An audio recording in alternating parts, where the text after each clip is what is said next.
I think if I was to answer the question about why I want to be involved in this conversation or like any conversation about mental health, it's to start getting some of those stigmas away of the people being perceived as weak and then being worried about whether or not they're going to get booked on jobs.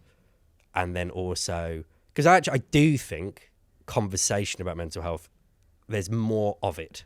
Yeah. No, absolutely. It's so much better now There's than it loads was, of say, like 10 years ago. yeah. Like, so much better.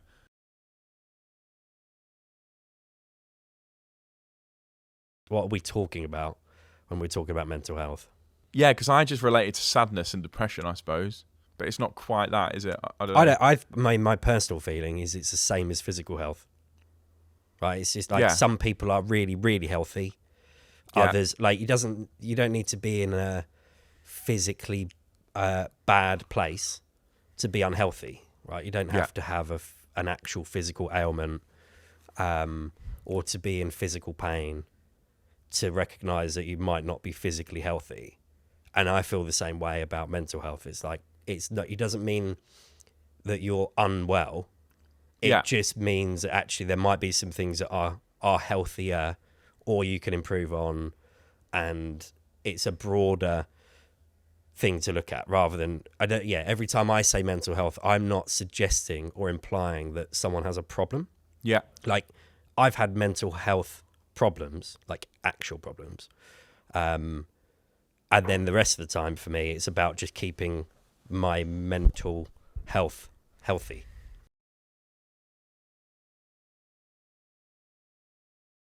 When I say I feel there's a lot of people talking to me about it, in fairness, that's not really on tour. It's been a while since I've toured. Yeah. It's more when I'm bumping into people at Plaza. Yeah. And they all say and how... I guess there is also something in the fact that I post stuff that people go, that's a topic of conversation to bring up, and then can talk about it. I think until someone does talk about it, people don't want to. I've opened up a lot this year to people, and they kind of just open up back to you. It's kind of nice, actually. Should do it more. Never catch on. It'll never catch on. When I've done it on tour, like people have opened up back, and it's like, oh, actually, you're going through the same thing as well. But I feel there's probably two issues, right? There's the awareness that you're not in a good place. Yeah. And then there's the actually talking to someone about not being in a good place. Because admitting that you're not in a great place anyway to yourself is like, that's quite difficult. Well, it's really hard, particularly if you're on tour, because, I mean, even on 2018, I was definitely in denial about having mental health problems. Mm-hmm. And I was just like, get to the end of the tour, get this gig done, and just like in full denial. And it's only at the end of the final show and getting to the end of that gig, and then the insane come down immediately of going, okay, no, maybe something's not right here. But then that's the first phase, and then there's I need to go talk to someone about this or be open about it. And I didn't tell anyone on that tour, even though in fairness, I think that some people knew. Because you were busy as well, right? Like that year, like and working every day. Yeah. 2018, 19. So there was an element of, and I think it is hard because what are you supposed to do? You can talk about it, but there's also the part of you that sat there thinking, okay, I could talk about it, but what fucking good it's going to do. Like I'm on tour for the next 7 months. Right. So Yeah. I could have a chat, but I look back at that and think how ridiculous that is. Of course it would help to have said to somebody. Yeah. And that was on a really, really healthy tour where everyone was very nice and it wasn't like a culture of like shying away from feelings. But even so, the admission, particularly if you're in a responsible role, the idea that you could be quite a senior person on a tour, turning around to people on the tour saying, I'm really struggling here, kind of, I don't know. It's a hard thing to say to people. I wonder if conversations about mental health generally can mean people go, something's not right. Because that's half of the battle. Yeah. Like extremely poor mental health will show itself. And that needs to be spoken about. Yes. That also needs to be go and get like professional help. I think there's still an element of helping people even express how they're feeling, like, and not just brush it off to feeling a bit shit. I don't know, feel a bit shit. Yeah. Okay, what is that? Like, Yeah. How is that manifesting itself? Find the language to even understand how you feel.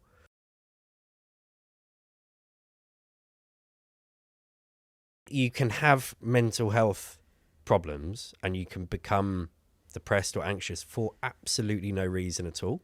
I think that that's what a lot of people struggle with, where they assume if someone comes to them who is depressed, the question is why? Like, what's gone wrong? Yeah, what's caused Nothing it? has to have happened. Yeah. Like, you can just become mentally ill in that sense. Yeah. Like, your health can decline and you can feel depressed or anxious for absolutely no reason at all. And I think that's still a big part, because when someone does open up, the fear might well be they're going to ask me what's happened, and nothing's happened. And then you also get that weird guilt sometimes, or at least I've experienced weird guilt where I feel really down for one reason or another, or to the point for no reason at all. And then I start thinking, what the fuck is, like, what am I playing at? Like, my life is absolutely belting. Like, I've got a really sick life with everything I can need in it. And yet there I am feeling really down. And I have to kick myself at that point and be like, it's nothing related to your situation. It can just be a whole host of reasons that you might be feeling depressed. And I think that getting people to understand that is a big part, so that people are not met, if they do eventually open up, they're not met with why, what's happened. Yeah.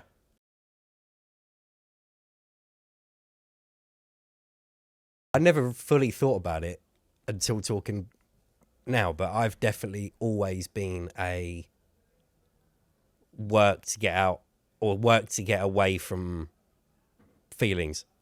Yes. Even when I was 17, 18, I would just plow into work. Yeah. Like 20-hour days, great, because that was my coping mechanism. Yeah. Because when you've got to do something, like you say, you don't have to listen to your own thoughts, you just plow through. Also, it's a useful way of almost having an excuse. If someone's like, "Oh, you're all right?" "Yeah, I'm just tired, busy, slammed." Right. Like, that's also become most recently the thing I find most toxic. The number of people like, "Oh, I'm just so busy. I'm just so busy." Like, it almost became, particularly just after COVID, quite jarring just to hear that being the thing that everybody would say.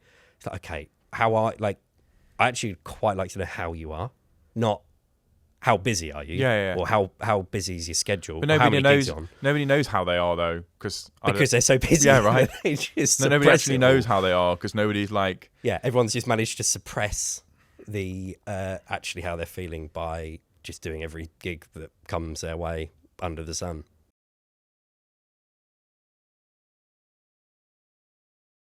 We're very lucky. We're very lucky because all of the artists we work for are super nice and accommodating, and it's pretty chill. We don't really work for anyone who causes us any problems. No, we're very fortunate in that, which isn't particularly common. No, I feel very lucky, right? Because I am like so detached from any sort of, like, as working here, like there's so many buffers for me, especially. I suppose as a freelancer, you're kind of, there's no protection there, right? There's no, like, you know, I have you and Trinkus and people that will like sort it out. I can basically just concentrate on programming lights, and that's all I need to worry about, or like designing a show or drawing something. A lot of freelancers don't have that. I feel like it's such a massive pressure already, trying to get, you know, because you've got a few jobs on at the same time as well, trying to get all those done, trying to sort your taxes out, trying to sort some insurance out. Oh, I've got to book a flight to here. I've got to make sure I have some time off. Like, it's so difficult, like, as a freelancer especially. And a lot of the music industry is freelancers. I think it's definitely changing a bit now, from what I've noticed the last few years. I think people are starting to. I think in lighting anyway, because or the creative side where there is a little bit more of there's dedicated programmers, there's dedicated designers, like you're not having to do everything yourself quite so much. But in terms of any other unique pressures, I would say, well, not even unique pressures, like things about the industry which aren't conducive to particularly great mental health. If you were to write a list of all the things that are good for people's mental health, you've got things like getting good sleep, like good and regular sleep, eating well, getting decent amount of sunlight every day, exercising regularly, staying away from all forms of substances, like reducing the amount of stress you may or may not be under. Like there's a long list of all things. In fact, I did that. That was what I did. I went on, I think it was Calm's website, and listed the things that are good for mental health. And you literally look at that list and go, well, no wonder we're fucked. Like, It's what one of those? You're not even doing any of them. Yeah. Like, well, okay. Let's go away, lock ourselves in a dark room for 14 hours a day under acute amounts of stress. Like, there's no wonder that some people might need to have a chat about this and find ways of putting some structure in place. So I think definitely our industry doesn't lend itself to that. Throw in the fact that lots of other people are changing time zones, like even just focusing on sleep. Like the most important thing about sleep is regularity, and we're literally changing time zones. Yeah, like your sometimes body's got no by chance. 10 hours. Yeah, like and then going every couple of days straight into a gig the day after. Yeah.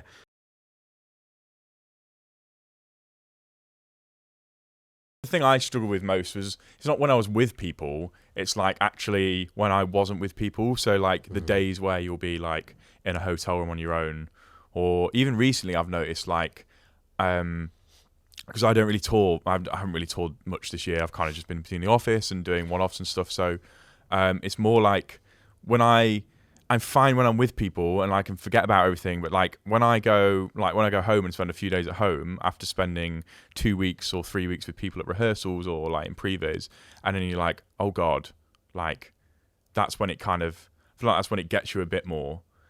And that's why I think I used to like touring so much, because it's like, you know, I was almost like a bit depressed when I went home, and then but touring, it was fine because I was with people all the time. I think it was probably a bit of an ADHD thing as well, maybe. I don't know. That's why I used to love touring. And it has taken me like so long to adjust to not touring, because you do just have to sit with your feelings now. You do have to go home and you have to like cook your own dinner and then like, you know, do your own washing and like even like those things. It's going to sound ridiculous to someone who doesn't tour, who's like listening to that, you know, not doing your own washing and not cooking and stuff. But like, you literally go away and everything is done for you. You've got a schedule of what time you need to get up, what time you need to be somewhere. You know, the production manager or the production assistant will get you to those places. They'll check you into the hotel room. Then you go home and it's like, oh, what the hell is this? Like, yeah, it's actually an insane level of responsibility that you don't have. As a production manager, there's a lot of responsibility. As a tour manager, there's a lot of responsibility. I mean, obviously, there's a lot of responsibility as a lighting tech as well, but like you do just have to do a job on the show days. You kind of just operating within those hours, and then you are just having a little nap in the afternoon. It was very easy for me to just get carried away with that kind of thing and not actually think about, you know, I never really put much effort into real life, as I call it. It's like I call like touring life, and then real life. Yeah, when you get home, have to do your own washing. Right. Tough gig. I mean, what the hell?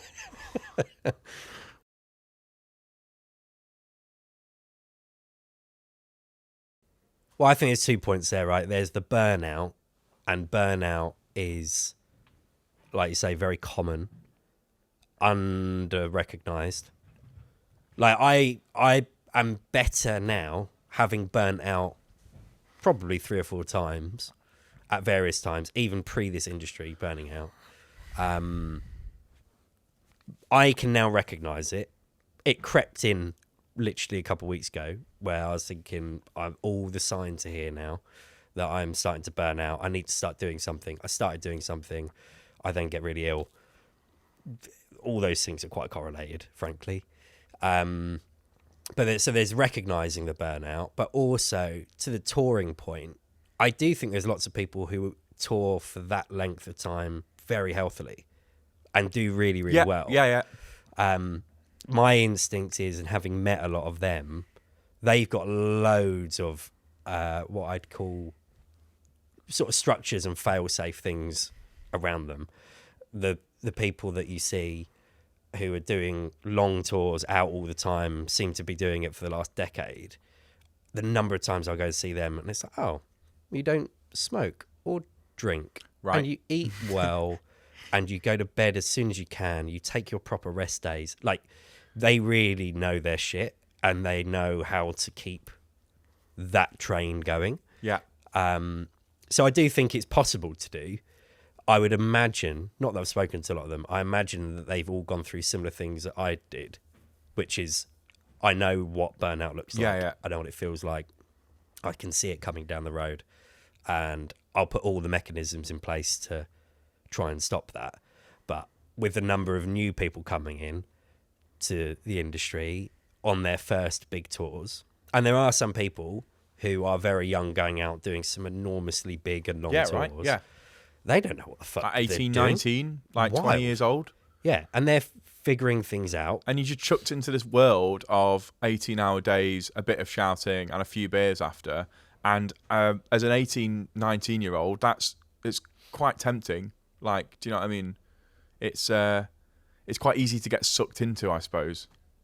Because no 18, I don't know, some do, no 18, 19-year-old I know or like did know would probably, you know, turn down 4 beers with some lads at the end of the night, like to go to bed early or have a proper rest day. And in fairness to them, particularly if you're new to that world, you kind of need to. Like, you're finding a fit. Again, it goes back to this whole freelancer thing. If you're a freelancer, that network is your future career. Yeah. So you can't miss out. In fairness to people, the idea of the first time you meet people and they all go, right, we're going to the pub. You're going. Yeah, right. Like, yeah. You're going. And it goes back to my general point about the security of people and their positions, I think means a lot when it comes to how much they can open up about.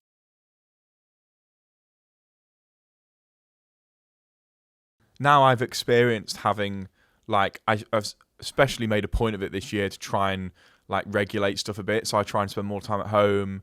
I'm very lucky to be able to do that, obviously, but the difference it's made, sometimes like going to bed, I don't do this every night, but going to bed at 10 p.m. and waking up at 7 a.m., it's actually really nice. No like, way. Not Who knew? Right, not having a few drinks before you go, it's actually really nice. Doing a bit of meditation, therapy. Actually do think like I prefer staying at home now, but I never used to. I used to think like I'll go away for the rest of my life, it's great, I'll tour all the time, this is really good.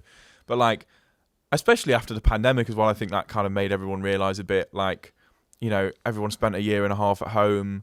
I was like, oh, it's actually kind of nice once you get used to it. Don't get me wrong, I still like going to LA, I still like going to New York and like having a nice little 2 weeks away. But I do come back and I'm ready to kind of get back into more of a routine now. If I know that I'm potentially slipping, the first thing I do is get back to getting to the gym every morning. Right, yeah. Even if I'm not doing anything insane, the regularity of just going every morning, trying to go to bed at the same time every night, not eat shit. I haven't drunk alcohol for over a year now anyway, so that's like not something I get back on top of. But like, there's the routine is the first thing. But equally, I've always challenged people.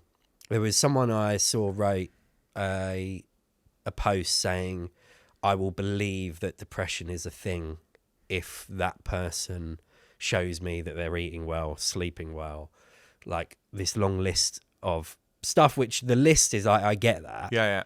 You've completely misunderstood. If someone's really struggling, the idea that you'd be like, oh, actually, I'll just go and sort all these things. Right, and then get better. It doesn't work like that. That's not happening. That is not how it works. Yeah. So I don't want to sort of trivialize. Oh, if you're feeling sad, just, go get up early, go to the gym. And also, walk I will outside. say, after I've been quite depressed, I suppose, this year. At points, it's been really bad. And the last thing you actually want to do is get up and eat healthily and go to the gym. Yeah, you Like, want to just binge no one wants to cry in the gym, mate. Netflix. Like, literally, yeah. Yeah, I just eat want to sit shit. in front of the telly with a little vape Yeah. and order a McDonald's. Smash actually. a few ice creams. Yeah. I mean, Exactly. I can relate to that. Not the vaping. No, but I no. can relate to the idea of just like retreating into a hole. So I don't want to trivialize, but those things do matter. And actually, once you And they help start, as well. Yeah. Yeah, you only need to do it once. You only need to start. Actually, Yeah. it becomes like much easier. But But it's the same with like physical health, right? You're not gonna go to the gym, 7 times in a row, like for 1 week or whatever, and end up like shredded. be a hench, yeah. Yeah. It takes years. Apart from me. Apart from you, obviously. Goats. But like, yeah, it's the same with mental health as well. It takes a while to build up. Like, Yeah, and they're always going to be baby steps. yeah, Like you're not going to, like you say, you're not just going to do 1 or 2 things and be feeling fully back to yourself and feeling great again. Yeah. Part of the entertainment industry is we're all busy when people are being entertained, right? So at those socializing times, and then everyone will go out on their 1 month a night, big night out, go to a gig that they go to every few months. We're at those every night. right, And they're normally the really unsociable times. yeah, And yeah, those habits, even though I am so aware of how important they are, they're so easy to lose. So as soon as as soon as you lose 1 or 2, it is much harder to get back on the horse. The more I practice that, so like earlier this year, I was all over it. I ticked every box you can think of, feeling amazing. yeah, And that is when I say I do actually talk about how good my mental health Yeah, is yeah, sometimes. yeah, And yeah. I'll come in and be Yeah, like, yeah. if someone asks how I'm and doing, so you it's should. Like, yeah, 9 out of 10, mate. Like smashing life. But it's very easy. Go and do a stint out on site. You start losing. You start losing 1 or 2, and you sort of like go out and think, I'll keep the exercise up. I'll take running shoes, even though to be fair, I do fucking hate running, so that's a challenge. But Shit, like, isn't it? the Give it up, idea mate. of it Yeah, is the idea is great, but yeah. like, Just I will fast have a walking if you go. look at it, isn't it? But it's really hard to do. So then as soon as I lose that, it's like, well, actually that's off my list now. So exercise isn't on my list of things. And then there's I'll make sure I sleep well and regularly. Yeah, And then we'll be doing an overnighter. And before I know it, my 10 to 11 p.m. aim to go to bed has turned into 4 a.m. And so that's gone. So I've lost exercise. I've lost sleep. Eating, actually, I don't find too bad because quite often caterers are very good. The challenge then becomes all the sweet shit suddenly. you don't have to preach. Don't know into- if you've noticed or if you've ever had to experience sugar problems. But that like goes out the window. Nowhere near as bad. I find it much easier to jump back on the bandwagon when it comes to eating. But once you've lost some of those, I think it's really hard to get them all back into place overnight. Yeah, So you then end up, like you're talking about, this slow build of, right, I'll just get back and sort all these things out.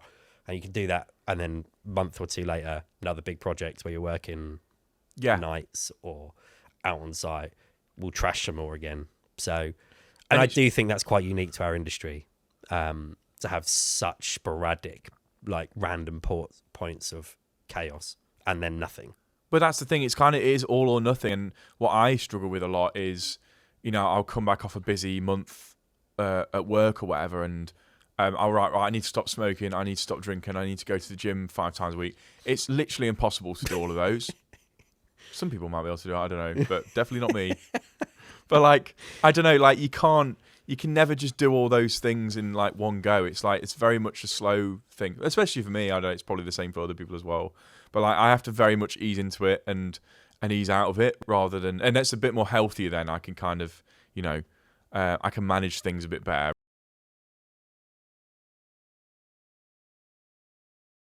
What does a healthy production environment look like? I don't think there's any way that a 6 a.m. till 2 a.m. day with 4 hours sleep before it can look that healthy, to be honest. I think there's probably a lot people can do to make it as healthy as it can be. I'm not sure it can be it's never the epitome of health, is it? A day touring. I think one of the things I love about working here is that people people can be quite vulnerable. They can own a mistake quite easily, and no one's going to shout at them. Like, we're all human beings. It's all fine. You've made your mistake. You've owned it. Just admit it, and then we'll carry on. I will fix a mistake. It's all good. I've been very lucky as like a lighting program as well after my tech days to like work with some really lovely lighting designers. But I also have seen like lighting programmers getting shouted at a lot. And to be honest, I don't know. As I say, I've never had to experience that. But if someone shouted at me while I was trying to program lights, it's not going to make me go quicker. Like, I don't know why it's I get everyone's a bit tired at 4 a.m. as a lighting programmer and lighting designers. You do have to work late. You're working through the night rehearsals. I've never seen anyone get shouted at and then they go, oh yeah, you know what? That's actually loads better. I don't know about you. No, well, I think it's the complete opposite of what you want. Like, well, also just even from a pretend that it has no impact on mental health, better work happens right when people are in a safe and comfortable and secure environment. That obviously makes a massive difference to mental health. It makes a massive difference to output and whether or not people are willing to go a bit further or be bothered and be creative and be good at their jobs. Like, that doesn't happen if you're insecure or vulnerable or not sure if you're about to get shouted at for something. You can't make mistakes. You can't learn. You can't get better. Literally nothing good comes from it. What good comes nothing. from it? Yeah. Like, it's just a shit way of working. Yeah. And it blows my mind that there's still so much of that out there. It blows my mind. I suppose rehearsals are probably a good example. Like, a lot of things happen at rehearsals in the day, which means as a lighting programmer or lighting designer, you don't really get the chance to do much in the day. So a lot of the work you end up doing at rehearsals is after 9 p.m. What we've tried to start doing now is, call it at night at 1 a.m., 1:30, because it's just it's like diminishing returns, isn't it? Like, there's no point in you working until 5 a.m. because if you're going to get up at 10 a.m. anyway, and you're just going to be knackered for the next 4 days of rehearsals. Yeah. And what's the point? There's literally no point. And the last 3 hours of your work will be... You'll end up redoing in the morning anyway. Yeah. And you're so can tired. Sometimes tell. Like, you can tell. Yeah. Be like, oh, is this the last one you programmed before going to bed? Because there's a few extra notes. Yeah. And there's sometimes where you can't avoid doing overnighters. Like you're going into a festival overnight, you do just need to get it done. Yeah. So you're just going to have to crack on. There's this whole resilience thing as well, right? It even comes up in my aura ring. I have this tracked resilience where if you have been doing a lot of the things right for a long period of time, you have really decent levels of resilience. And then if you have to go and do 1 or 2 big pushes, you survive them. The problem is if you're continually doing those, it's the burnout thing. It's a compounding problem of becoming more and more tired, less resilient, and those ones where you do need to push through, you need everyone to push. Everyone's burnt out. There's nothing left in the tank, and that doesn't work. So it's about if you can keep the rest of your time healthy and you're finishing early when you can, when there is the inevitable overnight, because that's just how it works. Yeah. You can pull it off. What would make a healthier touring environment or a healthier production environment is that there was more responsibility taken up above. Like, and I know it costs money a lot of the time. A lot of these things cost money, like an extra day at rehearsals. It's not a cheap day out. I think it can be I think it'd be managed a lot better than some things I've done before. Like, if there's a proper structure put in place, so we're not working past this point, but everybody's got their blocks to do their own work rather than working over each other. And also going back to my mistakes thing, if someone does make a mistake, which if you're programming lights and you've been programming for the last 15 hours, you are going to make a mistake at 3 a.m. Yeah. It's just, you're a human being. It's literally fine.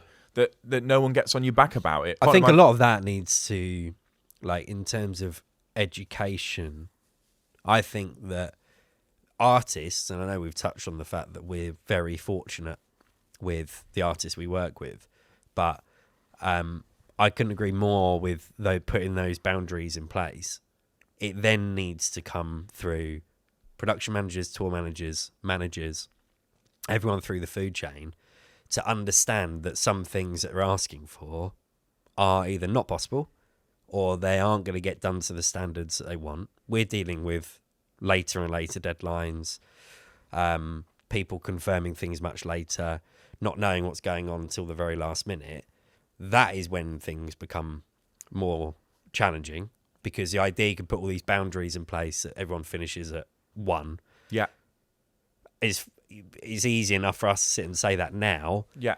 When people are still changing their minds about random decisions, new bits of content coming, new audio coming in, things not finalized, and then you're just landed with a sack of shit to deal with, that's the problem.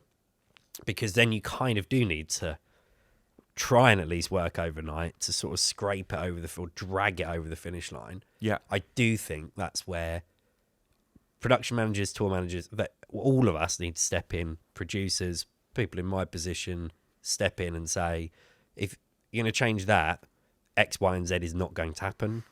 Like, because it won't take long for them to stop doing that. But that needs to be an industry collective, because if everybody starts saying, these are the parameters that you have to work with, otherwise you're going to burn your team out, well, it just won't happen. And after a while, all the good people won't be doing those shows. And very quickly, the people who want their shows to look a certain way and to be professional will start going, oh shit, actually, if I do leave these things too late and I don't put those parameters in, my show doesn't actually happen. We're so good, the whole industry is so good at getting things over the line at the last minute to our own detriment. Yeah. So that's going to be part of the challenge.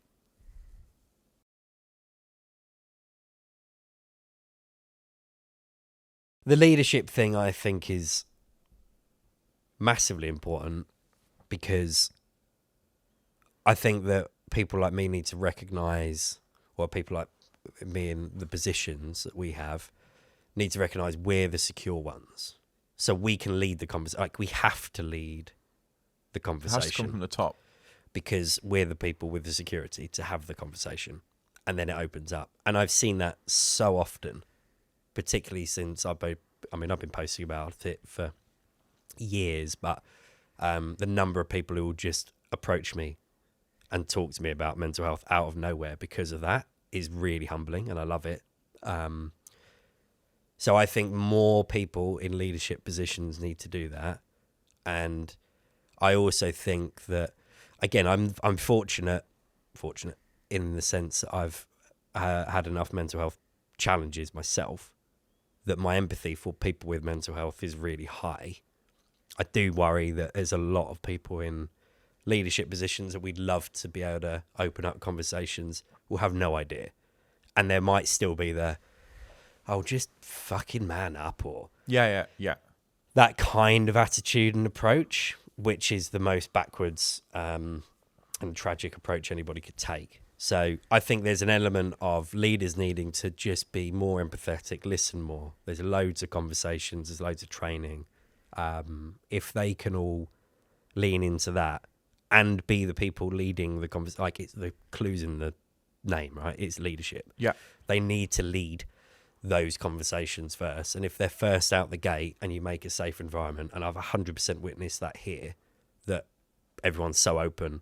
Like, I actually find it kind of funny. I was telling some people that the fact that people just have therapy in their calendars, public to everybody, they'll take a room and just put a message in the group going, I'm having therapy, don't come in. When I've told people that, they're like, wow, people are that open about the fact they even have therapy. But it helps, do you know what I mean? I feel like it helps other people then as well. Like, it's like, oh, that's actually fine. Well, it's normalising. It's normalising it, isn't it? Like you said, like, you do have to have those people, like, to do that, I suppose, to make it seem like everyone else can follow that a bit more. Yeah, and I've definitely noticed, again, even people here, I've found it kind of surprising once they've been able to talk about it. 5-6 months later, they'll come back and be like, I cannot explain to you how scared I was to bring it up. And that's here, and that's, like, find that fascinating. Yeah, because the culture here is amazing. Like, yeah, because we're wide open. Yeah. So if people are struggling in an environment which is very open, has me posting and publicly talking about mental health, being open with people here about my own challenges of mental health, and yet we still struggle, like, there's going to be a lot of places that are miles behind that. And I just think that if leaders can be the people genuinely putting out there, it's not a tick box exercise. They need to actually do something and talk about it and open it out. And it won't take long for people to sort of bubble up and start talking. And once it happens, everyone gets more comfortable and everyone gets better.